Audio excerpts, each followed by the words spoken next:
Bonjour à tous, j'espère que vous allez bien. Je suis super contente de vous retrouver pour un nail art très simple et très rapide à faire. Pour le réaliser, vous aurez besoin d'une base, d'un vernis mint, de paillettes iridescentes, d'un pinceau fin, d'un pinceau éventail et d'un top coat. Le mien est mat et c'est un nail art 2 étoiles.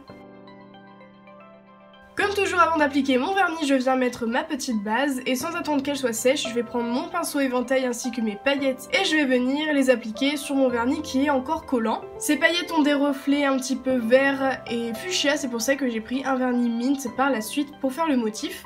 Je reproduis toutes ces étapes sur tous mes doigts, donc j'applique ma base et je fais ongle par ongle pour éviter que la base soit trop sèche et qu'on ne puisse pas appliquer les paillettes par-dessus. On n'oublie pas de tapoter avec le doigt pour éviter que les paillettes rebiquent vu qu'on va mettre du vernis et que ça pourrait faire des petits reliefs pas forcément très jolis.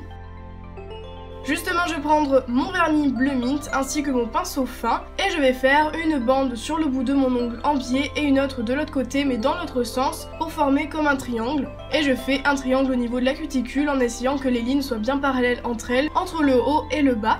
Si vous avez du mal à faire ce motif avec un pinceau fin, vous pouvez toujours prendre un morceau de scotch que vous venez découper en forme de V. Vous le placez au milieu de l'ongle et vous appliquez le vernis mint par-dessus. Par contre, ça risquerait d'enlever les paillettes, donc c'est vraiment le seul inconvénient. On n'oublie pas d'appliquer une deuxième couche si nécessaire et on travaille bien avec le corps du pinceau. N'hésitez pas à l'aplatir pour faire des lignes bien droites, c'est beaucoup plus simple. Et c'est pas grave si vous débordez par exemple au niveau de la cuticule, puisqu'on peut rattraper les contours avec un pinceau plat et du dissolvant. J'attends bien que le vernis soit sec et je vais appliquer mon top coat. Pour ma part, un mat, puisque je trouvais que ça faisait bien avec les paillettes, ça faisait un effet très joli. On n'hésite pas à tapoter pour éviter que le vernis bave. On insiste bien au niveau des paillettes pour éviter que celles-ci s'en aillent. Et surtout, on applique sur la tranche de l'ongle pour que le vernis tienne beaucoup plus longtemps. Et voilà, j'espère vraiment que ce nail art vous a plu. Si c'est le cas, comme d'habitude, n'hésitez pas à mettre un petit pouce vers le haut, ça me fera super plaisir. N'oubliez pas de me donner votre avis dans les commentaires ou des idées de nail art que vous voulez que je réalise par la suite. Quant à moi, je vous retrouve très bientôt et je vous fais plein de gros bisous.